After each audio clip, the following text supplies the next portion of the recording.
So here's a question I've been asking myself for about a year now. I spend roughly 40 minutes a day in a car. My hands are on the wheel, my eyes are on the road, and my phone is, correctly, off limits. That's a solid chunk of my working day where I genuinely cannot do anything useful. And then Microsoft quietly shipped Microsoft 365 Copilot to Apple CarPlay. Not a light version, not a shortcut. Copilot, the one that actually knows my calendar and my inbox, sitting right there on the car screen. I've been driving with it. Here's the honest review. Before the product, the problem. Because if this doesn't land, nothing else matters. Your hands are busy. Both hands on the wheel means no typing, no tapping, no searching. Your eyes belong ahead, and anything that pulls them to a screen is a non-starter. So the time is simply lost. You arrive at your desk, still needing to catch up on everything that happened while you were driving to it.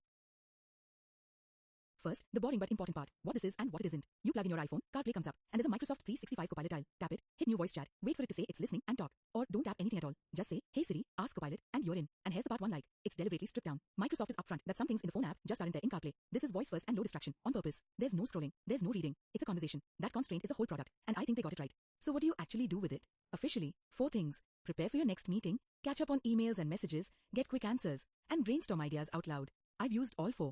They're not equally good. Okay. This is the one that sold me. About 10 minutes from the office, I say, what's my first meeting today? And what do I need to know going in? And Copilot just tells me, the agenda. Who's on the invite? The thread that invite came out of. If there's a doc attached, the gist of it. Think about what that replaces. Normally I park, walk in, sit down, and spend the first 5 minutes of a 30-minute meeting figuring out what the meeting is. Now I walk in already briefed. Same information. I just moved it into time I was throwing away anyway. If you only use Copilot in CarPlay for one thing, make it this.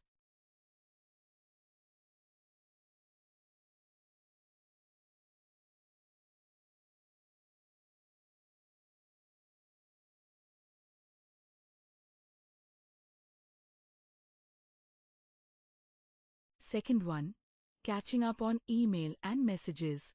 Catch me up on emails and messages from my team since yesterday evening. What I appreciate here is that it doesn't read me 40 emails. It gives me the shape of the inbox. What came in, what's moving, what's stuck. And critically, it tells me which handful of things actually need me. That changes the arrival. Instead of sitting down to a wall of unread and triaging for 20 minutes, I sit down knowing there are 3 things that matter, and I've already thought through what I want to say about each of them. You still have to do the work, but you've done the thinking on the way in.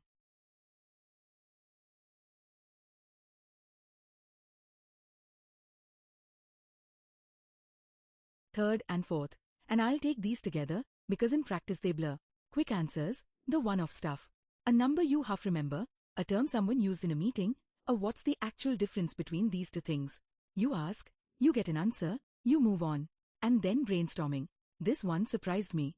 I'll say, help me think through 3 angles for Thursday's customer pitch. And then I just talk. And it pushes back. It asks a follow-up. It offers an angle I hadn't considered. Everyone has had the good idea in the car. And everyone has lost the good idea in the car, because there was nowhere to put it. That's the thing this fixes. The thinking happens on the road instead of at your desk at 9:15.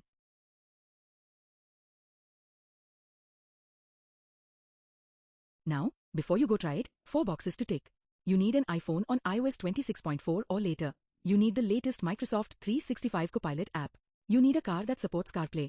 And you need voice access in Microsoft 365 Copilot, which for most people means a work tenant that has it turned on. And the honest caveat, again, this isn't the full app. If you're expecting to do everything you can do on your phone, you'll be disappointed. That's not the goal. On safety, Microsoft's own guidance is sensible and worth repeating. Set it up before you start driving. Keep it hands-free while you're moving. And only use your device when it's safe and legal to do so. This is a voice assistant, not an excuse to look at a screen. So, verdict. This isn't a flashy feature. Nobody's going to make a keynote moment out of it. But it does something rarer than flashy. It finds time that genuinely did not exist before and hands it back to you. 40 minutes a day, 5 days a week. Adds up to real hours. My advice, try one trip. Just one. Ask the meeting prep question on tomorrow morning's drive and see how walking into that first meeting feels. If this was useful, subscribe. I'm doing more of these on the practical, unglamorous Copilot features that actually change the day. I'll leave the Microsoft support page and a walkthrough video in the description. Drive safe. See you in the next one.